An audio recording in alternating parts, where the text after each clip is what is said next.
ప్రస్తుతం మనతో పాటు పొన్నం ప్రభాకర్ గారు ఉన్నారు. ఇక్కడ ఉన్న పరిస్థితి ఏ విధంగా ఉంది, ప్రజల నుంచి స్పందన ఏ విధంగా ఉన్న దాని గురించి అడుగుతారు. సార్, ప్రజల నుంచి జరుగుతున్న ప్రచారము, ప్రజల యొక్క స్పందన కాంగ్రెస్ పార్టీ అత్యధిక మెజార్టీతో గెలుస్తుంది అనేటువంటి విధంగా స్పష్టంగా కనబడతా ఉంది.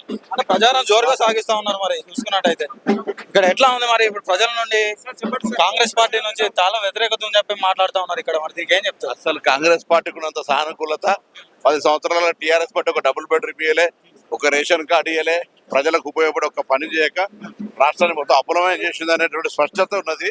ప్రజలు ఇప్పుడు ఫ్రీ రేషన్ కార్డు తెచ్చుకున్నారు, సన్నబియ్యం ఉంది, ఉచిత బస్ ప్రయాణం చేస్తా ఉన్నారు, 200 యూనిట్ల కరెంటు ఫ్రీ తీసుకుంటా ఉన్నారు. ఇవన్నీ పేద ప్రజలకు సంబంధించినవి.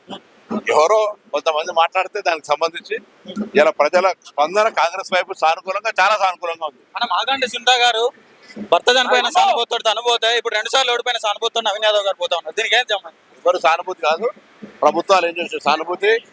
పాలేరు ఎలక్షన్లను, నారాయణగఢ ఎలక్షన్లో పనిచేయాలి.